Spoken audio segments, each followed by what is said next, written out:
Boa noite, pessoal, tudo bem? Bom, vamos falar hoje sobre um tema que eu acho bem importante e que foi resultado dos últimos informativos no Superior Tribunal de Justiça, que é a questão do advogado dativo e os honorários contra o Estado. Bom, a questão toda se resume em uma única pergunta: pode o advogado que atuou como defensor dativo executar o Estado para o recebimento dos honorários arbitrados em sentença no processo em que o Estado não participou? Essa foi uma questão trazida agora no informativo 673, publicado no dia 3 de julho de 2020. E é o resultado do julgamento dos embargos de divergência em recurso especial de número 1698 526-SP de São Paulo, né? Opostos contra o acórdão da quarta turma do STJ, e esses embargos de divergência eles foram julgados dia 5 de fevereiro de 2020. A relatoria coube ao ministro Bendito Gonçalves. Muito bem.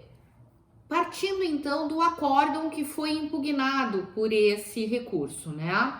O acórdão da quarta turma, ele reconheceu que seriam devidos os honorários advocatícios ao curador especial, devendo esses serem custeados pelo Estado, haja vista que o advogado dativo, ele não pode ser compelido a trabalhar gratuitamente, em face de uma carência ou de uma ausência de defensoria pública na região.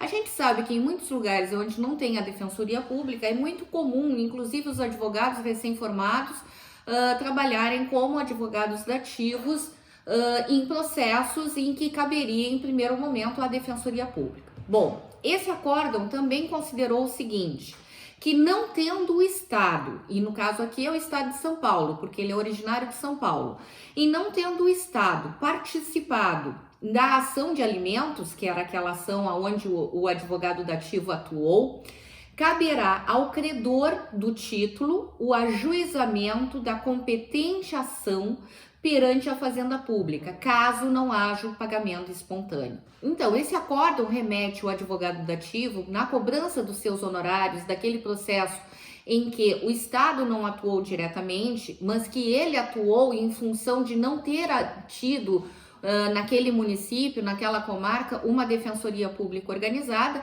Ele remete esse advogado dativo para a percepção dos seus honorários, que houve essa condenação dentro dessa ação onde o Estado não participou, para a competente ação, para suas vias ordinárias, para que ele ingresse com uma ação contra o Estado para receber esse valor de honorários, caso, claro, não haja o pagamento espontâneo.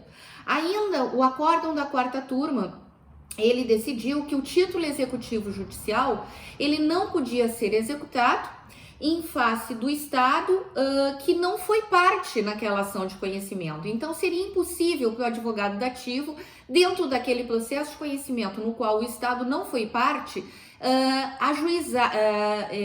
entrar com cumprimento de sentença para fazer valer a decisão para o pagamento dos seus honorários, que são devidos. Bom, esse acórdão da quarta turma, ele foi prolatado dentro do agravo regimental no recurso especial número 1.451034 do Paraná, da relatoria do ministro Mauro Campbell Marques, na segunda turma, DJE 19 de 8 de 2014. Muito bem, aqui foi então oposto esses embargos de divergência com base em 3 divergências trazidas. Então esse acórdão, ele é da quarta turma, tá? As divergências que couberam foram o seguinte: a primeira divergência, ela se originou com base no recurso especial 134.7736 do Rio Grande do Sul, da relatoria do ministro Castro Meira, e o relator do acórdão foi o ministro Herman Benjamin. Na primeira sessão, e esse recurso especial, ele foi julgado em 9 de outubro de 2013 e publicado no Diário Oficial em 15 de abril de 2014. Nesse acórdão, que é essa primeira divergência que foi apontada para contrapor aquele acórdão da quarta turma, dizia o seguinte, que os honorários, eles constituem um direito autônomo do causídico, que poderá executá-lo nos próprios autos ou em ação distinta contra o Estado. Então, esse acórdão reconhece a possibilidade do advogado dativo executar esses honorários contra o Estado nos próprios autos, ou optar por uma ação distinta contra o Estado. Então, o advogado ele pode optar por essas duas formas e optando por fazer o cumprimento de sentença nos próprios autos, haverá o regime de litisconsórcio ativo, facultativo entre o advogado e o seu cliente, já que ambos os créditos podiam ser executados autonomamente, com o titular, então, o advogado e o titular do direito principal discutido naquela lide. A segunda divergência apontada nesses embargos de divergência foram do agravo regimental no recurso especial número 143/8014 do Espírito Santo, da relatoria do ministro Napoleão Nunes Maia Filho, da primeira turma, foi julgado em março de 2017 e publicado em abril de 2017. Segundo esse acórdão, a decisão judicial que arbitra os honorários advocatícios do defensor dativo possui natureza de título executivo, líquido, certo e exigível, na forma do artigo 24 do Estatuto de Advocacia e o artigo 585, inciso 5º, do CPC de 73, independentemente da participação do Estado no processo e da apresentação à esfera administrativa para a formação do título. Então, esse acórdão, ele conclui que é possível sim a exigência desses honorários nos próprios autos, independentemente da participação do Estado naquele processo. Então, o advogado atuou como defensor dativo e simplesmente ele pode cobrar nos mesmos autos, independente do Estado ter sido parte. A terceira e última divergência apontada, ela se origina do agravo regimental em recurso especial de número 15.37336 de Minas Gerais, da relatoria do ministro Mauro Campbell Marques, a segunda turma. Ele foi julgado em 17 de setembro de 2015 e publicado no DJE 28 de setembro de 2015. Segundo esse terceiro acórdão, traz o seguinte: a decisão judicial que arbitra os honorários advocatícios ao defensor dativo, ele concorda com o anterior, possui natureza de título executivo, líquido, certo e exigível, na forma do artigo 24 do Estatuto da OAB, bem como do 585, inciso 5º do CPC, independentemente, de novo, ele repisa, independentemente da participação do Estado nesta lide, né? Muito bem, então qual é a divergência que se formou entre esses três acórdãos e o acórdão aquele da quarta turma? A divergência, ela se divide nos dois polos. No primeiro caso, é a ideia que aquele advogado que atuou como defensor dativo, ele pode executar os honorários advocatícios dele, arbitrados na sentença judicial transitada em julgado em face do Estado, mesmo que o Estado não tenha sido parte na fase de conhecimento desse processo principal. Pois, aí a justificativa, a sentença judicial que arbitra o valor desses honorários advocatícios, ela é um título executivo nos termos do artigo 24 do Estatuto da OAB, que é a Lei 8906 de 94. A segunda ideia que se contrapõe a esta, e a qual foi que ensejou toda essa discussão, é o título executivo judicial. Então ele não pode ser executado em face do Estado, que não havia sido parte na fase de conhecimento. Assim, não havendo sido parte, o Estado ele não pode ser alcançado pelos efeitos daquela coisa julgada. O Estado é terceiro, ele não participou no processo, então ele não pode ser executado nos mesmos autos pelo advogado para fazer valer aquele valor dos seus honorários advocatícios. Bom, foi para julgamento e a relatoria desses embargos de divergência coube ao ministro Bendito Gonçalves, como eu já falei lá no início.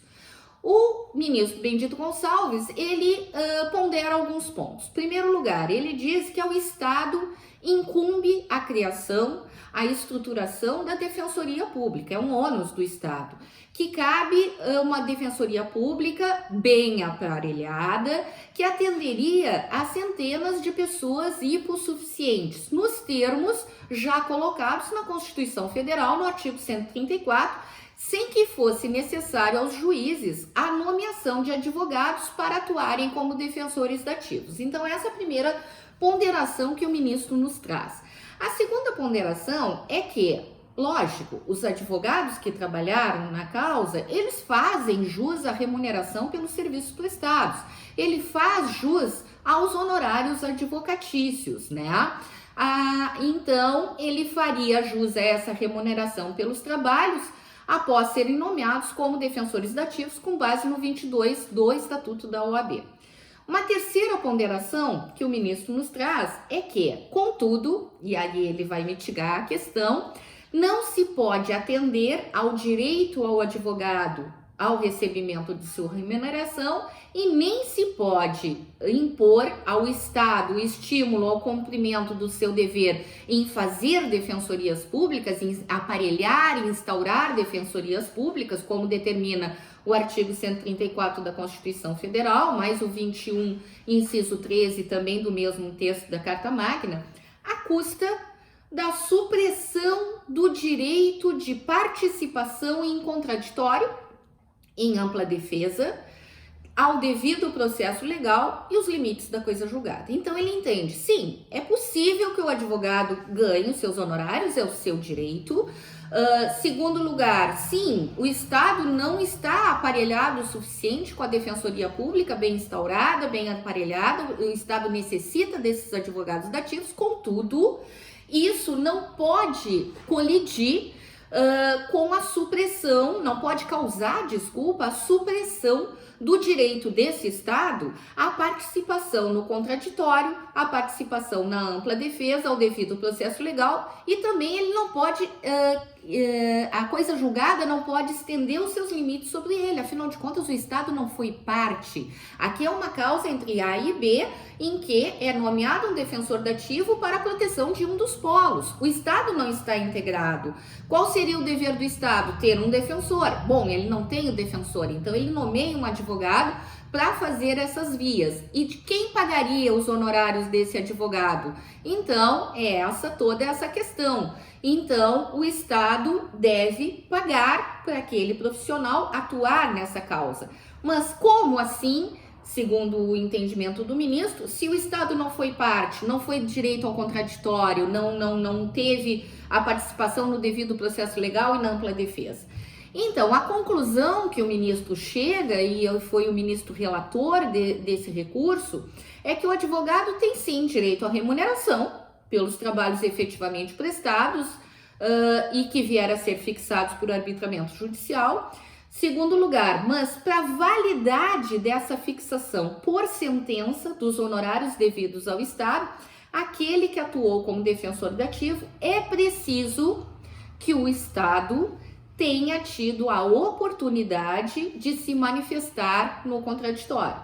A responsabilidade do Estado pela criação e a estruturação das defensorias públicas não autorizaria o reconhecimento de coisa julgada em desfavor de terceiro que não tenha participado no contraditório. A par disso, segue a votação e nós temos então o voto da ministra Maria Tereza de Assis Moura, que faz as seguintes pontuações.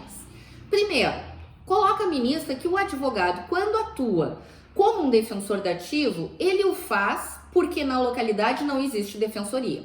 Um primeiro ponto, dever do Estado trazer a defensoria. Não existe, então surge o advogado dativo.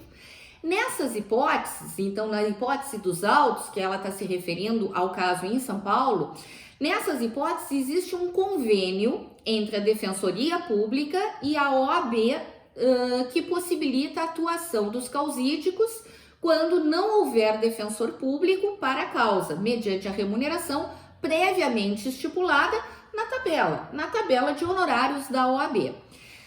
Ela segue comentando no seu voto que na espécie, então naquele caso concreto que está em julgamento, na espécie, ao sentenciar, o magistrado arbitrou a verba honorária conforme disposto na tabela da OAB. Muito bem. Só que o Estado pagou só uma parte daqueles honorários e não se permitiu, naqueles autos, a execução do montante restante nos autos daquela ação específica, que se tratava de uma ação de alimentos, obrigando assim o advogado dativo, para perceber aquela parcela que não lhe foi paga, de ajuizar uma ação ordinária para tanto. Bom, pondera a ministra, se o advogado ele atuou como defensor dativo, fazendo as vezes da defensoria pública, ele tem o direito de receber e executar o valor que lhe foi fixado pelo juiz. Afinal de contas, ele prestou o serviço, ele precisa receber por esse serviço. E esse valor foi fixado pelo juiz na sentença proferida na causa.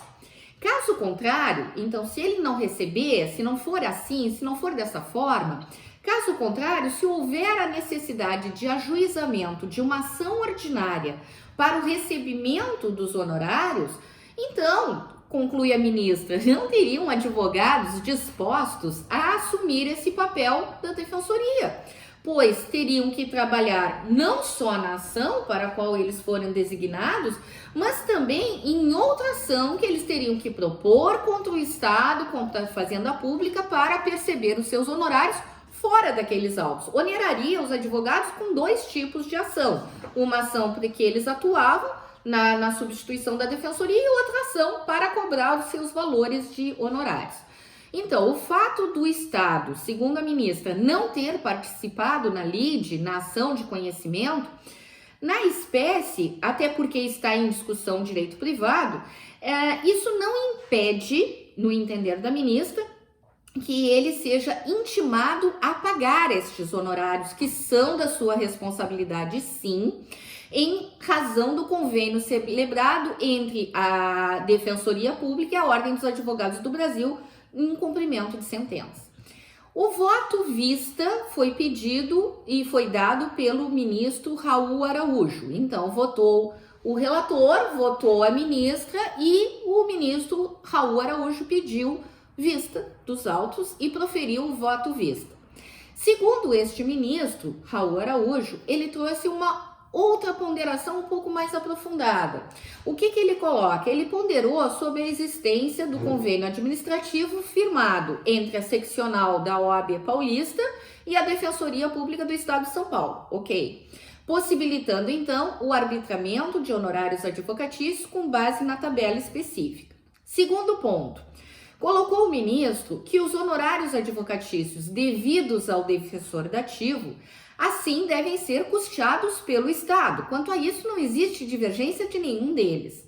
Haja vista que o profissional liberal, ele não pode ser obrigado a trabalhar gratuitamente para suprir uma carência do Estado, que se dá com a ausência da Defensoria Pública na região. Mas um terceiro ponto ele acresce.